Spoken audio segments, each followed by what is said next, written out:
A chuva fina da manhã de sábado deixava as ruas de São Paulo com aquele brilho característico do asfalto molhado. No coração do bairro dos Jardins, o restaurante Vila Bianca se preparava para mais um dia movimentado. Era um daqueles estabelecimentos que equilibravam sofisticação e acolhimento, com suas mesas de madeira clara, plantas suspensas e uma carta de vinhos que atraía tanto conhecedores quanto curiosos. Atrás do balcão, Júlia Mendes ajeitava os últimos detalhes antes da abertura. Seus dedos ágeis reorganizavam os talheres enquanto seus olhos escuros e atentos verificavam cada detalhe do salão. Aos 27 anos, Júlia carregava nos ombros mais do que apenas bandejas. Carregava sonhos que pareciam pesados demais para serem sustentados apenas pela força de vontade. Ela havia acordado às 5 da manhã naquele dia, como sempre fazia. Preparou o café para a mãe, Dona Célia, que trabalhava como faxineira em 3 casas diferentes. Beijou a testa da avó antes de sair, prometendo trazer sobremesas do restaurante. E pegou 2 ônibus até chegar aos Jardins, atravessando a cidade como quem cruza fronteiras invisíveis. O uniforme branco e preto estava impecável. Júlia fazia questão disso. Cada dobra da camisa, cada botão abotoado corretamente. Sua postura ereta, o sorriso profissional que aprenderá a moldar mesmo nos dias mais difíceis. Ela sabia que, no mundo em que trabalhava, a excelência não era opcional, era uma armadura. Bom dia, Ju. A voz alegre de Marcelo, o chefe do restaurante, ecoou pela cozinha. Ele era um homem robusto, de barba grisalha e mãos que criavam arte nos pratos. Preparada para o sábado de louco? Sempre, chefe, respondeu Júlia, permitindo-se um sorriso genuíno. Marcelo era uma das poucas pessoas ali que a tratava não apenas como funcionária, mas como ser humano. Ele conhecia sua história, sabia que ela estudava administração à noite, que sonhava em abrir seu próprio negócio um dia. As portas se abriram ao meio-dia. O salão começou a se encher rapidamente com o burburinho típico dos finais de semana. Famílias celebrando aniversários, casais em encontros românticos, grupos de amigos rindo alto demais. Júlia se movia entre as mesas com a graça de quem conhecia cada centímetro daquele espaço, equilibrando pratos, anotando pedidos, antecipando necessidades. Foi por volta das 2 da tarde que ela entrou. Patrícia Almeida atravessou a porta do Vila Bianca como quem toma posse de um território. Tinha por volta de 50 anos, cabelos loiros perfeitamente escovados, óculos de sol caros empurrados para cima da cabeça. Suas roupas gritavam luxo, não o luxo discreto, mas aquele que precisava ser notado, anunciado, validado. Ela não estava sozinha. Ao seu lado, 2 amigas que pareciam cópias levemente desbotadas dela mesma, todas com aquele ar de quem estava acostumada a ser servida, nunca servir. Mesa para 3, Patrícia anunciou, mais do que pediu. Ricardo, o maitre, um homem elegante de meia-idade, aproximou-se com seu sorriso cordial. Claro, senhora. Por aqui, por favor. Ele as conduziu até uma mesa próxima à janela, uma das melhores do restaurante. Mas Patrícia parou no meio do caminho, os olhos varrendo o salão até pousarem em outra mesa, já ocupada por um jovem casal. Quero aquela ali, ela apontou com o dedo, sem cerimônia. Ricardo manteve o profissionalismo. Lamento, senhora, mas aquela mesa está ocupada. Esta aqui tem uma vista igualmente. Não me importo. Quero aquela. A voz dela tinha aquele tom de quem nunca ouviu um não na vida. Foi quando Júlia se aproximou, já percebendo a tensão no ar. Ela conhecia aquele tipo de situação. Tinha aprendido a ler as pessoas como quem lê mapas de perigo. Boa tarde, disse Júlia, mantendo o tom suave e profissional. Posso ajudar em algo? Os olhos de Patrícia deslizaram sobre Júlia com uma lentidão calculada, do topo da cabeça aos pés. Foi um olhar que Júlia conhecia bem demais. O tipo de olhar que não via uma pessoa, mas uma categoria, um estereótipo, uma ameaça ou uma inferioridade. Você pode trazer água e tirar essas pessoas daquela mesa. Quero sentar lá. Júlia sentiu o sangue pulsar nas têmporas, mas manteve a expressão serena. Infelizmente não é possível mover clientes de suas mesas, senhora. Mas esta aqui é excelente e... Eu não pedi sua opinião. A voz de Patrícia cortou o ar como uma lâmina. Aliás, onde está o gerente? Não vou discutir isso com uma garçonete. A pausa antes da palavra foi deliberada. Carregada. Júlia sentiu como um tapa. Ricardo interveio imediatamente. Senhora, sou maitre deste restaurante e posso assegurar que... Não quero falar com você. Quero o gerente. O dono. Alguém que realmente decida as coisas aqui. Patrícia cruzou os braços, plantada no meio do salão como um monumento à indignação. O restaurante havia ficado mais silencioso. Conversas se interromperam. Olhares se voltaram. Júlia sentia o peso de cada um deles, mesmo sem olhar diretamente. Foi quando Miguel apareceu. O gerente do Vila Bianca era um homem de 40 e poucos anos, sempre impecavelmente vestido, com aquela habilidade rara de ser firme sem ser agressivo. Boa tarde, meu nome é Miguel.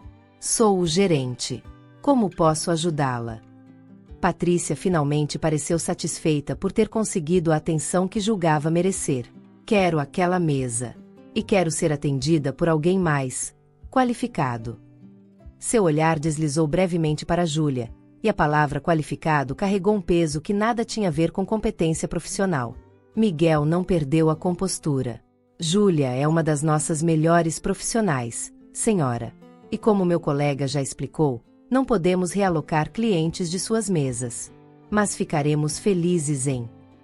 Vocês não estão entendendo. A voz de Patrícia subiu um tom. Eu sou cliente deste restaurante há anos. Conheço o dono pessoalmente. Não vou aceitar ser tratada assim, especialmente por essa gente. O silêncio que se seguiu foi absoluto. Até os talheres pararam de tinir. Júlia fechou os olhos por um segundo. Respirou fundo. Sentiu o chão firme sob seus pés, a dignidade que ninguém poderia arrancar dela, não importa quantas palavras venenosas fossem cuspidas em sua direção. Quando abriu os olhos, Júlia não desviou o olhar. Encarou Patrícia com uma serenidade que vinha de um lugar profundo, um lugar forjado por gerações de resistência.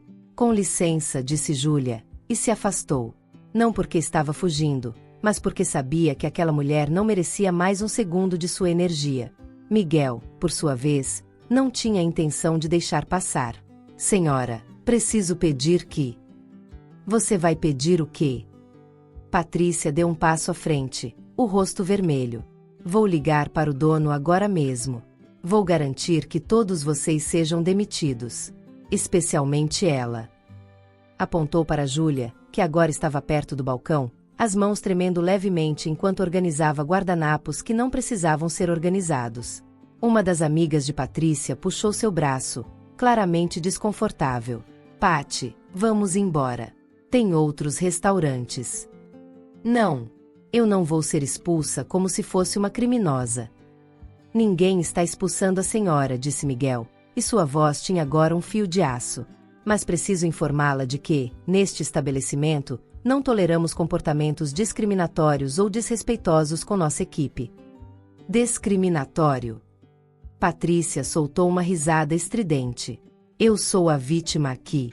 Essa gente invadiu todos os espaços. Agora não podemos nem jantar em paz sem ter que ser servidos por... Chega! A voz veio da cozinha. Marcelo surgiu com seu avental manchado de molho, ainda segurando uma colher de pau. Seus olhos, normalmente gentis, estavam duros como pedras. Chega, ele repetiu, caminhando até o centro do salão. Trabalho neste restaurante há 15 anos. Vi muita coisa. Mas nunca, nunca, vou permitir que alguém trate minha equipe assim. Quem você pensa que é para me falar desse jeito? Patrícia virou toda sua indignação para ele. Sou o chefe deste restaurante. E a senhora não é bem-vinda aqui.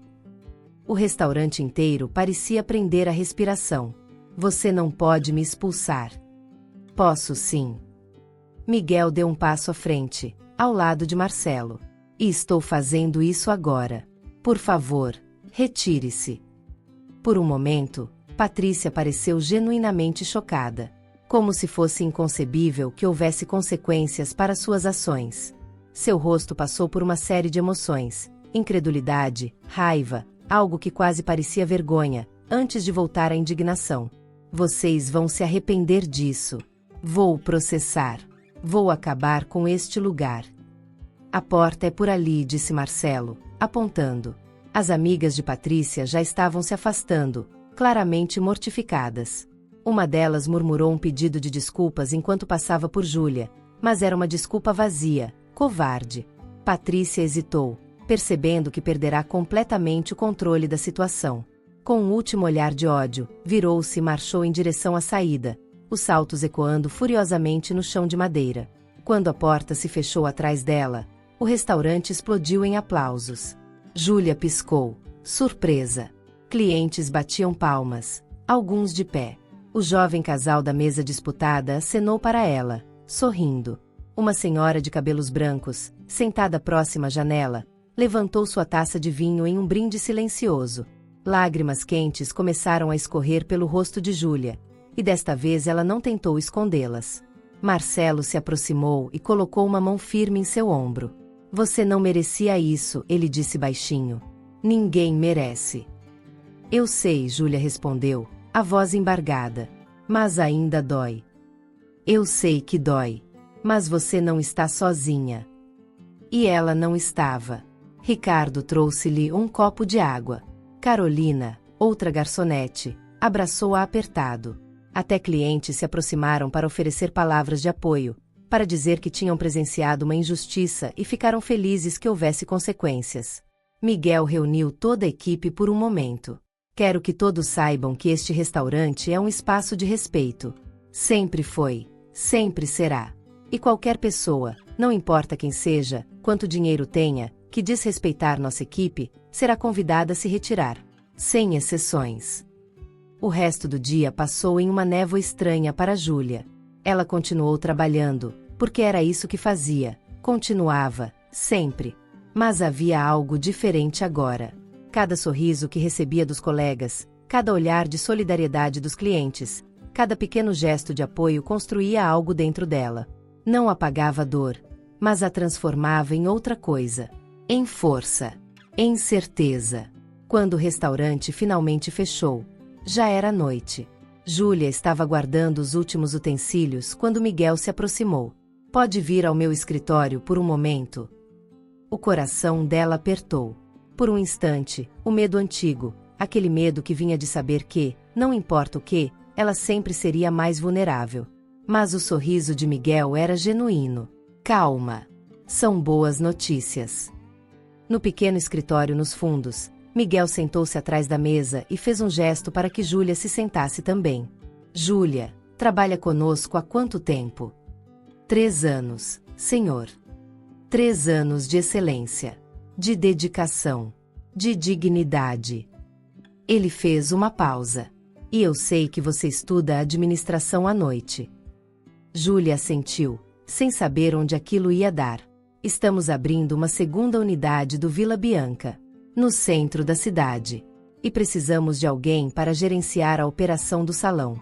Alguém que conheça o serviço por dentro, que entenda o público, que tenha a força necessária para liderar uma equipe. Ele se inclinou para a frente. Estou oferecendo a você a posição de supervisora de atendimento, com salário compatível, treinamento completo e possibilidade de crescimento. Júlia ficou em silêncio por um longo momento. As palavras pareciam ecos distantes, como se viessem de outra dimensão. Eu. Sua voz falhou. Senhor, eu não sei o que dizer. Diga que sim. Diga que você merece isso. Porque merece. As lágrimas voltaram, mas agora eram diferentes. Eram lágrimas de libertação, de reconhecimento, de um futuro que sempre parecerá distante demais para ser tocado. Sim, ela sussurrou. Sim. Obrigada. Quando Júlia saiu do restaurante naquela noite, a cidade estava diferente. Ou talvez fosse ela que estava diferente. As mesmas ruas, os mesmos prédios, mas tudo banhado por uma luz nova. Ela pensou em sua mãe, em sua avó, em todas as mulheres de sua família que trabalharam até as mãos sangrarem para que ela pudesse estar ali. Pensou em quantas vezes tinham sido humilhadas, diminuídas, invisibilizadas. E em como, apesar de tudo, continuaram erguendo a cabeça. No ônibus de volta para casa, Júlia olhou pela janela e viu seu reflexo no vidro. Viu uma mulher forte. Uma mulher capaz. Uma supervisora. 3 meses depois, na inauguração da segunda unidade do Vila Bianca, Júlia estava no centro do salão. Não mais com o uniforme de garçonete, mas com um terno elegante que ela mesma escolhera. Ao seu lado, sua mãe e sua avó, vestidas com suas melhores roupas, olhando com orgulho para aquele espaço que, de certa forma, também era delas. Marcelo estava na cozinha, preparando o menu especial de abertura. Miguel circulava entre os convidados. E Júlia comandava sua equipe com a segurança de quem sempre soube que pertencia ali. Entre os clientes naquela primeira noite, ela não viu Patrícia, mas viu outras pessoas. Pessoas negras, pessoas pobres, pessoas que, como ela, tinham sido ensinadas que certos espaços não eram para elas. E Júlia se certificou pessoalmente de que cada uma delas se sentisse bem-vinda. Porque o verdadeiro triunfo não estava apenas em ter vencido um momento de humilhação. Estava em transformar aquela dor em algo maior. Em abrir portas. Em provar, todos os dias, que dignidade não é algo que alguém pode dar ou tirar. É algo que vem de dentro, forjado em fogo e resistência. Naquela noite, enquanto apagava as luzes do restaurante, Júlia sorriu para si mesma. Amanhã seria outro dia de trabalho. Haveria desafios, haveria dificuldades. Talvez até houvesse outros momentos de dor. Mas ela estaria lá, de cabeça erguida, escrevendo sua própria história. E essa história, ela sabia agora, estava apenas começando.